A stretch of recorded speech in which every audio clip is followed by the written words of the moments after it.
All right, June's latest 2025 core update is doing something weird. Sites nuked by the helpful content update are suddenly rising from the grave.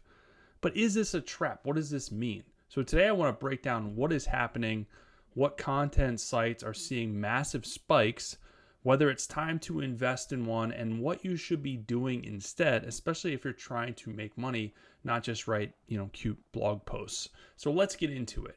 So first and foremost, what is a content site? So a content site is basically a blog built to attract search traffic with helpful articles. Think recipes, how-tos, reviews, mostly top of the funnel type stuff. They make money with display ads, affiliate links, and maybe the occasional sponsored post. Think high traffic, low intent. But most of these sites got obliterated by Google's helpful content update, punished for being too SEO-y or too AI generated. So this happened a year or two ago. So why are some of them suddenly surging back? Their traffic is seeing a huge surge. So let's dive into some more specific examples. So Introvert Geek UK, for example, they posted their search traffic, which flatlined for a year, then boom, up 3x in days after the June 2025 core update. Same for travel blogger named Kylie. She called her site basically worthless. And then, after the helpful content update, and then this month, a traffic U-turn. And then there's Lars Lofgren, if I can say that, a legit SEO pro, says one of his affiliate sites jumped from 48 visits to 300 a month.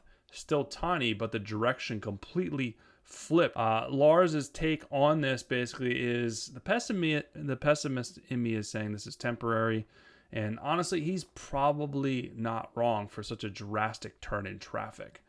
So here's the weirdest twist. A site called AIinvest.com, which openly uses AI to write financial news, went from 275,000 to 2.8 million clicks in just 3 days. Let that sink in. AI written finance content, the very thing Google said to rate the lowest, is winning in search. It looks human at first glance, hides its AI authors behind names like CoinWorld, and the content is actually pretty convincing. Is this a glitch, a loophole, or Google just not catching up yet? Either way, this is proof that mass AI content, when scaled right and masked well, can still hit. But here's the real question. Is now the time to start a content site? Short answer, probably not, only if you really, really enjoy it. If you're hoping it'll save your finances or be your passive income escape, probably not. Probably not a good idea. Here's why. Even with spikes, most sites are still down 90% from their former highs. One big blogger showed a traffic chart where their recovery barely made a blip.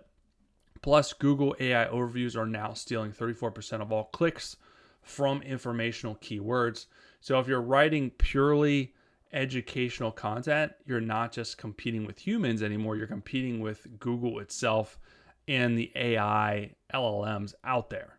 So here's what to do instead. Here's the winning strategy behind all of this, so you can have something and do something that actually works. Instead of chasing top of the funnel clicks, focus on bottom of the funnel SEO. So these are pages built for people ready to buy or take action. So instead of posting a content like 15 best dog breeds, you would do a bottom of the funnel article on how to feed your Labrador Retriever, or the best way to train your Labrador Retriever. So it's bottom of the tent, bottom intent, more than top intent. So other examples would be best skincare for hormonal acne, CRM with text messaging, voice recorder for dentists. So very specific bottom of the funnel examples. So these convert better, need fewer backlinks, and are less likely to get wiped out by algorithm changes. And here's the best part. If you're using a tool like Arvow, which is my ride or die for SEO and SEO content, you can generate full bottom of the funnel blog posts that are optimized and interlinked without spending hours writing.